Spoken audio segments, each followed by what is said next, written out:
Ayon sa report ni Mike Coppinger ng The Ring Magazine, kasado na ang laban ni WBC Super Welterweight Champion Sebastian Fundora versus the former welterweight champion Keith One-Time Thurman. At ito ay naka-schedule para sa October 25. Si Fundora ay kasalukuyang may record na 23 wins, isang talo, isang draw with 15 wins by knockout. Habang si Keith Thurman ay may record na 31 wins, 1 loss, 23 victories by knockout.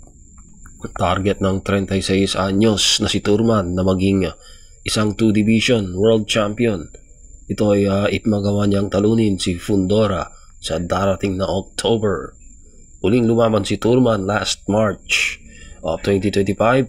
Ito ay nung tinalo niya ang Australiano na si Brock Jarvis by a third round TKO. Habang si Sebastian Fundora ay huling lumaban last July, ito ay nung tinalo niya ang former WBO Super Welterweight Champion na si Tim Tszyu in a rematch. Nanalo si Fundora by a 7th round TKO victory. Ito ay nung biglang umayaw ang Australiano na si Tim Tszyu. Habang si Keith Thurman ay huling nakatikim ng pagkatalo sa kanyang pro career back in 2019. Ito ay ang natalo siya sa Boxing Hall of Famer Manny Pacquiao by a split decision in a 12-round welterweight championship bout. Since then, naging inactive si Thurman dahil sa kanyang mga injuries. Huling lumaban si Thurman sa welterweight division back in 2022. Ito ay nung tinalo niya ang current WBC welterweight champion na si Mario Barrios. Pagkatapos ang kanyang pagkapanalo kontra Barrios, muling huminto na naman si Thurman sa pagboboxing dahil na-injured ulit ito at 3 taong siyang hindi lumaban. Fast forward in the year 2024, inanunsyo ni Thurman ang kanyang pagbabalik sa boxing at pag-akyat sa Super Welterweight Division para labanan ang WBO champion at that time na si Tim Tszyu. Pero ilang araw na lang bago ang laban ay biglang nag-back out si Thurman dahil sa kanyang another injury. Naging late replacement ni Thurman si Sebastian Fundora at dito niya tinalo si Tim Tszyu by a split decision in a very bloody war. Pagkatapos magpahinga ng another year ay opisyal nang nakabalik si Thurman sa ring last March at dito niya na-knock out si Brock Jarvis. Huling nakatikim ng pagkatalo si Fundora 2 taon na ang nakalipas. Ito ay nung na-knockout siya kontra Brian Mendoza in 7 rounds. Simula noon muling naging successful ang takbo ng kanyang karir dahil naipanalo niya ang kanyang huling 3 laban. Ito ay tinalo niya sina Tim Tszyu at Cordell Booker. Opisyal naging kampiyon sa Super Welterweight Division si Fundora nung tinalo niya si Tim Tszyu sa kanilang unang laban for the WBO World Title at nakuha niya din ang WBC belt nung tuluyan na nabitawan ni Jermall Charlo ang WBC belt. Ito ay nung umakyat si Charlo sa 168 division para labanan si Saul Canelo Alvarez.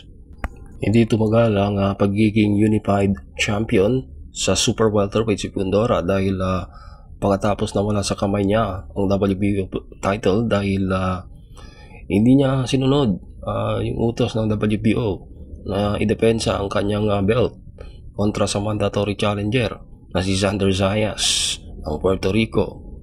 Nabakante ni Fundora ang WBO at pinaglabanan ito ni Xander Zayas kontra sa Meksikano na si Jorge Garcia Perez nitong nakaraang July at nanalo dito si Zayas at siya na ngayon ang current WBO champion sa 154-pound weight class. Now, going back dito sa labanan ni Fundora versus Thurman, although official na nga inanunsyo ang kanilang laban na scheduled para sa October, may chance pa din ito na hindi magtuloy dahil madalas kasing ma-injured itong si Keith Thurman. So, due to his past history, it is well documented na may prone talaga sa injury itong si Thurman. Kaya if there will be an announcement na makansela ang laban, then it will not be surprising.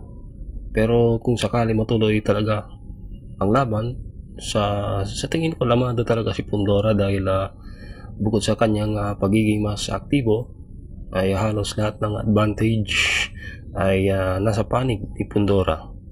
Mas bata, mas active, at higit sa lahat malaki ang agwat ng height. So yung reach advantage ni Fundora, sobrang haba ng galamay. So talagang mahihirapan si Turman sa laban na to. Although pagdating sa skills at experience ay mas nakakalamang pa din si Turman, especially yung signature moves ni Turman, lateral movements, or ang kanyang husay sa pag-alaw sa ibabaw ng ring. So during in his prime, napakaganda ng footwork ni Turman at may lakas din ito, lalo na yung kanyang signature punch na left and right combination with uppercuts. Siyang dahilan kung bakit naging unified world champion itong si Turman. Pero yun ay 10 years ago pa, so matagal na yon. Si Turman ay 36 years old na ngayon.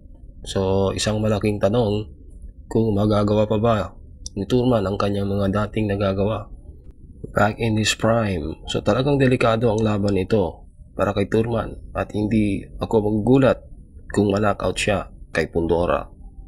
Pero if ever may panalo ni Turman ang laban ay hindi din ako magugulat dahil highly skilled itong si Turman.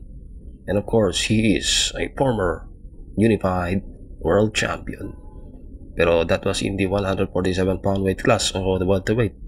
So iba ito ngayon, mas malaki yung kalaban niya. Mas bata at kampiyon, may lakas din. So malalaman natin yan pagdating ng laban. Kaya pa ba kaya ni Turman? We'll see.